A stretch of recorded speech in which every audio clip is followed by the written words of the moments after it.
Franck, quels sont les éléments clés pour être un bon leader?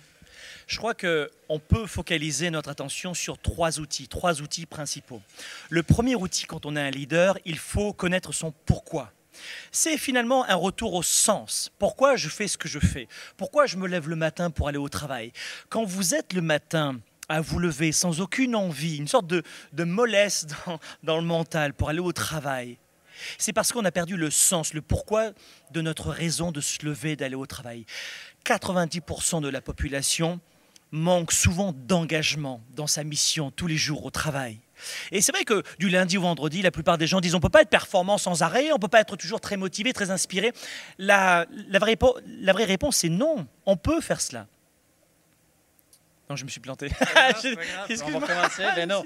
Il n'y a aucun problème. Bon, vas-y. Franck, quels sont les éléments clés pour être un bon leader? Je crois que pour être un bon leader, François, il faut retenir trois éléments. Le premier élément, c'est pourquoi. Pourquoi je fais ce que je fais? Pour quelle raison le matin je me lève pour aller au travail? Pour quelle raison je me retrouve dans cette salle, dans cette pièce? À tout le monde, c'est arrivé au moins une fois dans sa vie de se retrouver dans une pièce, dans un groupe de gens, dans une soirée de réseautage en se disant « Qu'est-ce que je fous ici ?» C'est-à-dire qu'à ce moment-là, on avait oublié pourquoi on avait fait ce choix. On fait des choix la plupart du temps sans engagement maximal, sans être à 110%. Et si on veut cela de nos équipes, il faut absolument que l'on ait cela pour nous-mêmes. Donc 110%, être à 110%, c'est retenir numéro 1 son pourquoi. Outil numéro 2, c'est être capable de provoquer un total engagement de son état, physiquement, mentalement, d'être gorgé d'énergie. Et pour cela, la physiologie, la façon dont on dirige notre cerveau, le focus, mais aussi les paroles, les mots, le langage que l'on dit, eh bien, vont provoquer une émotion qui va générer au sens. Et pour résumer, si vous n'avez pas d'énergie, si en allant au travail le matin, si avant chaque rendez-vous, avant chaque client, vous n'êtes pas dans un état gorgé d'énergie, l'état va vous permettre d'augmenter votre niveau de leadership et d'engagement. Et numéro 3, c'est de visualiser. Souvent le matin en se levant, avant un rendez-vous, avant une réunion, le soir en se couchant, on ne peut obtenir dans la vie ce que l'on n'a pas d'abord vu dans son esprit.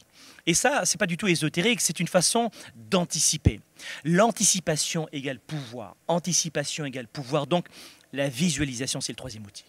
Et pourquoi tu dis que quand une équipe, dans le fond, quand un leader qui voit qu'il y a un problème dans une équipe devrait se dire le problème, c'est moi? Pourquoi mettre le moi, le leader, au centre du problème?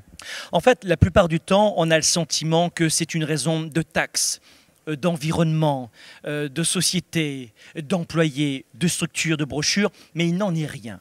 Vous avez des gens qui ont un immense problème et qui s'en sortent très très bien. Prenons l'exemple de quelqu'un qui perd son emploi. Il y a la catégorie 1, les 97% de la population qui va dire oh, « je perds mon emploi, je ne suis pas capable, j'y arriverai plus jamais, c'est impossible pour moi de retrouver un travail, j'ai pas de chance, etc. » qui va s'auto-saboter. Et on a 3% de la population mondiale, les vrais leaders intérieurement, ou les gens qui se forment, qui vont dire « Yes !